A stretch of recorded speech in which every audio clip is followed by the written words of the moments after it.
மகிழ்ச்சி ராசி பலன் யூடியூப் சேனல் நேயர்களுக்கு வணக்கம். மிதுன ராசிக்கு ராகு கேது பெயர்ச்சி பலன்கள் 2025 18 மே 2025ஆம் ஆண்டு மீன ராசியிலிருந்து கும்ப ராசிக்கு ராகு பெயர்ச்சி அடைகிறார். இது மிதுன ராசிக்கு 9ஆம் இடம் ஆகும். நன்மைகள்: 1. வெளிநாட்டு பயணம் அல்லது வாய்ப்பு. வெளிநாட்டில் வேலை அல்லது உயர்கல்விக்கான வாய்ப்புகள் அதிகரிக்கும். பயணங்கள் மூலம் நல்ல அனுபவங்களையும் நன்மைகளையும் பெறுவீர்கள். ஆன்மீக ஆர்வம்: தியானம், யோகா மற்றும் ஆன்மீக செயல்பாடுகளில் ஈடுபடும் ஆவல் அதிகரிக்கும். தர்ம காரியங்களில் ஈடுபடுவீர்கள். கல்வி வெற்றி: உயர்கல்வி மேற்கொள்ளும் மாணவர்களுக்கு இது சிறந்த காலமாக இருக்கும். ஆழ்ந்த சிந்தனை மற்றும் தேர்வுகளில் வெற்றி கிடைக்கும். சமூக அந்தஸ்து: உங்கள் பெயருக்கும் புகழுக்கும் நல்லதொரு காலமாக இருக்கும். உங்கள் செயல்கள் மற்றும் முயற்சிகள் சமூகத்தால் பாராட்டப்படும். சிக்கலான அம்சங்கள்: பெரிய முடிவுகளை எடுப்பதில் கவனம் தேவை. பந்தங்களிலோ அல்லது பொருளாதாரத்தில் தவறான முடிவுகள் சிரமங்களை ஏற்படுத்தலாம். வெளிநாட்டு பயணங்களில் தடைகள் அல்லது அனுமதி சிக்கல்கள் இருக்கலாம். 18 மே 2025ஆம் ஆண்டு கன்னி ராசியிலிருந்து சிம்ம ராசிக்கு கேது பெயர்ச்சி அடைகிறார். இது மிதுன ராசிக்கு 3ஆம் இடம் ஆகும். நன்மைகள்: துணிச்சல் அதிகரிக்கும். உங்கள் எண்ணங்கள் தெளிவாக இருக்கும் மற்றும் நீங்கள் தைரியமாக செயல்படுவீர்கள். புதிய முயற்சிகளில் வெற்றி கிடைக்கும்.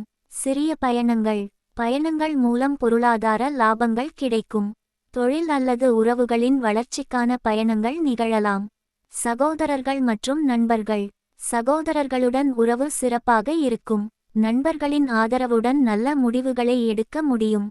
சரியான திட்டமிடல்: உங்கள் செயல்பாடுகளில் தெளிவும் தனிச்சிறப்பும் வெளிப்படும்.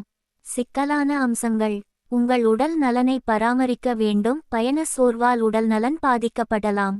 குறிப்பாக வாக்குவாதங்களில் இறங்குவதை தவிர்க்கவும். பொது பலன்கள்: குடும்ப உறவுகள்: குடும்பத்தில் சுமூகமாகச் செயல்படுங்கள். சிறு கருத்து மோதல்களை தவிர்க்க முயற்சி செய்யவும். உறவுகளில் ஒற்றுமை இருந்தாலும் உங்கள் நேரத்தையும் சகிப்புத்தன்மையையும் அதிகம் பயன்படுத்த வேண்டும். சொத்து மற்றும் பணம்: செல்வநிலை சீராக இருக்கும், ஆனால் தவறான முதலீடுகளை தவிர்க்க வேண்டும்.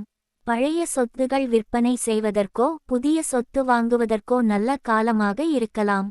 உடல் நலம்: மன அழுத்தம் மற்றும் சோர்வு அதிகரிக்க வாய்ப்பு உள்ளது. ஆரோக்கியமான உணவு முறையும் யோகா, தியானம் போன்றவற்றை செயல்படுத்தவும்.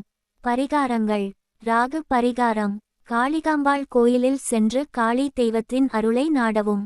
தேங்காய் தானம் செய்யவும். கேது பரிகாரம்: சதுர்த்தி நாளில் விநாயகருக்கு மலர் பூஜை செய்து ஓம் கணபதையே நம மந்திரம் ஜபிக்கவும். கேது பகவானுக்கு பால் அபிஷேகம் செய்யவும். மொத்தத்தில் 2025ஆம் ஆண்டு ராகுகேது பெயர்ச்சி மிதுன ராசிக்காரர்களுக்கு புதிய வாய்ப்புகளையும் சிறிய சவால்களையும் கொண்டுவரும். தொழிலிலும் கல்வியிலும் வெற்றியை பெறலாம். ஆனாலும் குடும்பத்தில் மற்றும் உடல்நலத்தில் கவனமாக இருக்க வேண்டும். பரிகாரங்களை பின்பற்றி மனநிலையை நிலைத்திருக்கச் செய்யவும். நல்ல நினைப்புகளுடன் முயற்சி செய்து உயர்வுகளை அடைய வாழ்த்துகள். இந்த வீடியோவிற்கு லைக் செய்யவும், உங்கள் நண்பர்கள் மற்றும் குடும்பத்தினருடன் ஷேர் செய்யவும் மற்றும் சேனலுக்கு சப்ஸ்கிரைப் செய்யவும். பெல் பட்டனை கிளிக் செய்யவும். நாங்கள் போடும் பதிவுகள் உடனுக்குடன் உங்களுக்கு கிடைக்கும். நன்றி. மகிழ்ச்சியாக இருங்கள்.